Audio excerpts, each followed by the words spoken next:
Brand new trailer tires.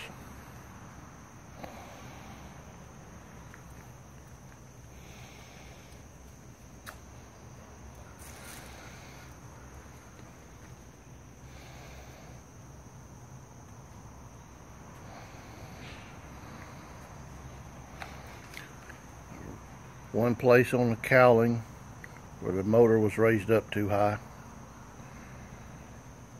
Carpet's in good condition. Comes with an extra butt seat and a hydraulic pole.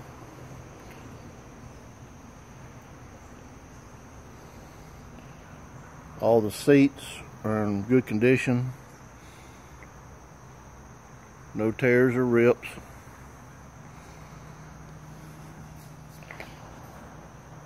Full gauges. Flasher works. Little ramps with GPS. Blinker trim.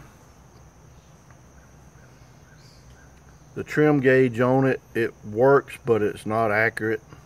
The rest of the gauges are. All of the controls. It's got the Pro Air in the aerator. This gives you better oxygen to your fish, keeps fish alive longer.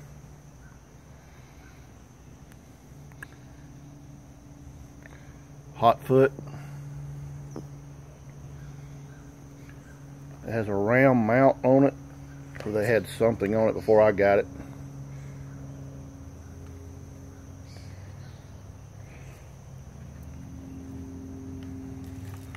The hull is in good condition. Couple scrapes and bruises. Bumble Bee had an issue with stress cracks. The manufacturer is out of business. The motor toter, lights are intact, all working. Stainless steel prop. It's in relatively good condition. Power tilting trim, of course, with jack plate. Here's your fuel.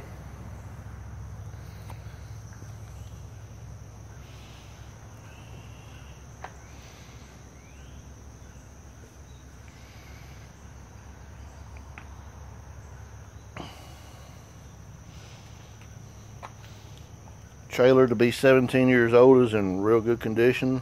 Couple of small rust spots on it on the very bottom, but nothing major. Couple dings, couple places where they touched it up. It's the wrong color paint, but I didn't worry about that. It does have a place for the radio, but there is no radio. Good sized glove box. Does have drink holders in each console and also little courtesy lights. But these lights, they do not work. I checked them, they have voltage going through them, but the contacts are not any good. That's right. This is the live well, two live well access doors, one large live well. These two big compartments on each side are dry storage. You see that one, two of them, also one on each side. And these two smaller compartments on the back. That one, this one are your batteries and oil. Two batteries, bought last year, in good shape.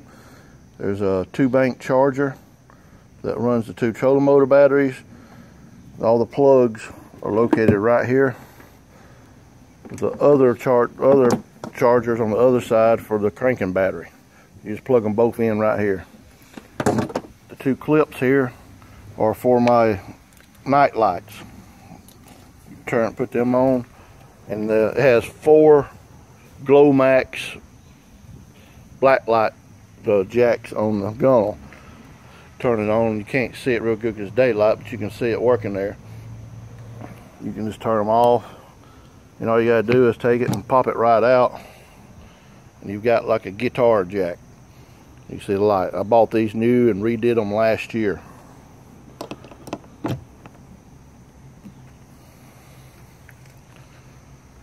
There's a place, a tread where you step down, and another step from there, because you don't want to step in the seats. Up under the middle seat is a cooler, decent sized cooler where you can easily put your ice and enough drinks to get you through the day. 2 drains in the floor. Both windshields are in good condition, and they're both easy access. All you get to do is turn those little snaps right there, and they pop right off. Throughout the hole and everything, there's a couple places in it you can't hardly see it, but you see those little cracks there, and like I was talking about, Bumble Bee stress cracks, you see one right there. Motor Guide 75-pound thrust does great.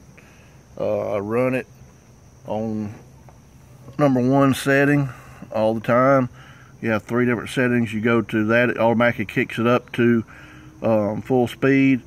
You put it in this one, it's like cruise control. It goes on, it stays on the whole time. You just got to steer it. But recessed trolling motor mount in real good condition. You have a temperature gauge up front that when you got your accessories on it runs. The trim and lights, aerator, switches up front. Only one I've ever used is the trim gauge, and it works from up front. I'm sure the other ones do too, but I turn the aerator on automatic and don't worry about it. Lowrance Hook 7, I put it on last year. It's brand new. You have your rod storage. You can use it on both sides if you want, but your lights are easily stored right there inside of it, of course. But your rod storage, that other side is also, you can use it for rod storage, or I use it for my net and ropes and things like that. And this is a large tackle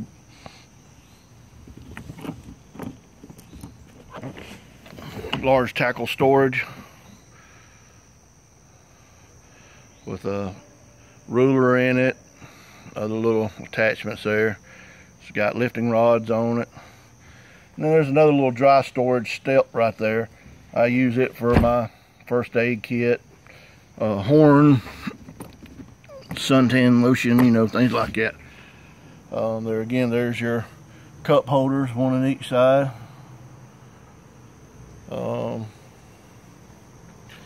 Butt seat on the front. It's not adjustable like it is, but it's in real good condition. And there's the other Glomax light up front. You can put them on either sides, but I always fish off this side of the boat most of the time. The keel guard on it, when I got it, had a split right there in it. It's silicone and glued and all that stuff, and it doesn't affect anything. It's been that way since I got it, and it's still in good shape, but it just helps protect the front of your boat. It's no big deal. It's got a swing down jack on it, and then it's got a swing down tongue also on it. Surge brakes, lights, everything.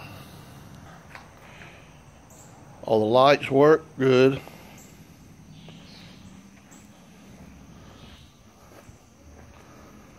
The rollers are in good condition. The bunk boards are pretty good. There's one place on them that's the carpet's starting to rip a little bit. I was going to redo them, but I haven't. All the switches do work good. There's some down here that I have no idea what they are, but you turn the accessory power on, and then that turns everything else on. All your gauges, etc., etc.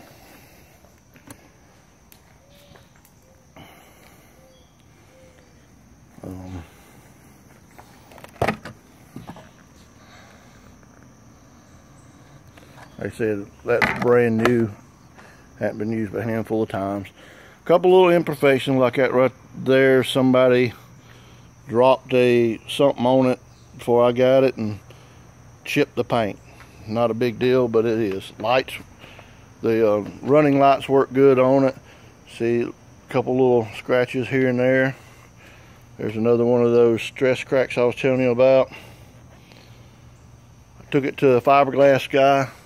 It's got a Fulton boat winch on it. Works good with strap. Good spare. Took it to the guy and talked to him about the fiberglass, and the way he talked, there's no issue about it. He said it costs more to get it fixed than it's worth worrying about. One place in the carpet right there, the guy told me the previous original owner dropped something on there and singed the carpet. It's nothing but some black singes in it though. It's nothing that's affected nothing, and I never even worry about it. Cleats are good.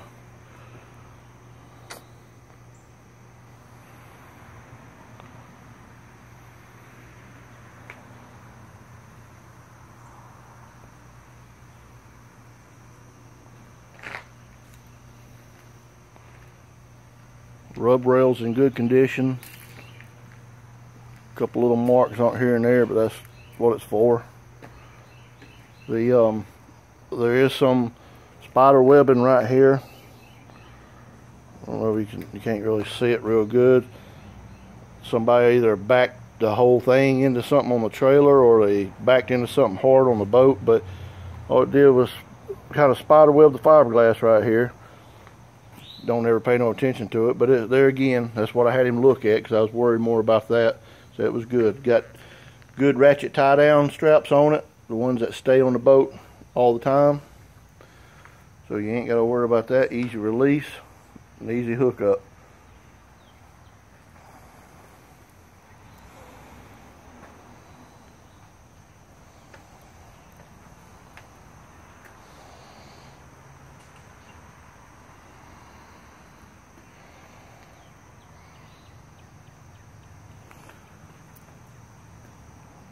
So there again, a couple little scratches here and there. This boat here, looking inside of the trolling motor, see that metal right there? The previous owner told me that the original guy had a battery that exploded in it, and there's a rotten place right there behind that, and just put that there to keep that if another battery did do that, that it would not run into the fuel cell compartment. And this compartment is your fuel cell. Gotta open them all up.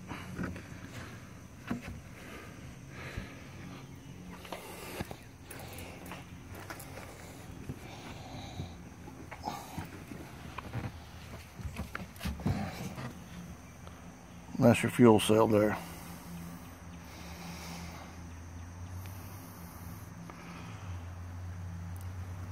It's at least 25 gallons. But in great shape, never had any trouble with it. And this one here is your oil tank and your cranking battery, your Pro Air, and all that good stuff. Never had any trouble out of the oil injection or anything on this boat. The guy that bought it from him told me, he said the main thing you do is every time before you start it, you turn the drain cock on, the gas cock, turn it on, because I always run the gas out of it every time after I get through with it. But you prime the primer bubble.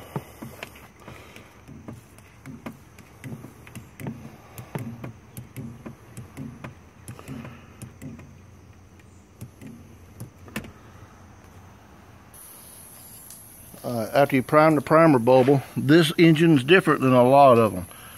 On the bottom of this cowling, it has a manual choke on it.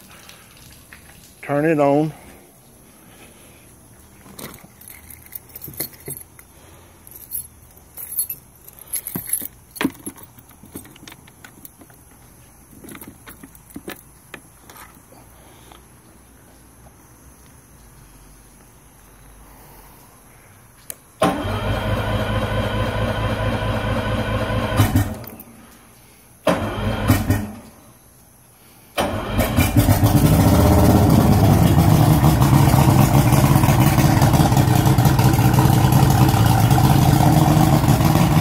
Turn it off, man. Get it running.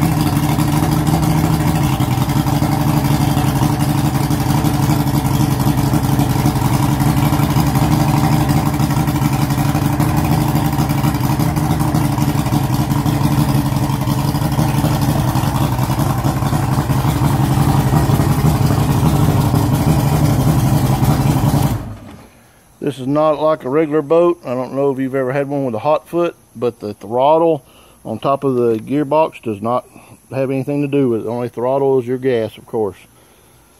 The choke on the key, when you push it in, it does work. You can hear it actuating and everything, but when you first crank it, it's easier just to pull the manual choke there on the bottom of the cowl and get it running. After you get it running like that,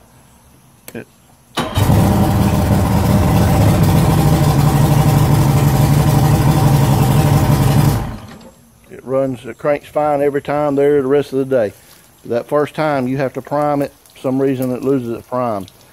That's the way he told me to do it, and that's the way I've always done it, and it works flawlessly.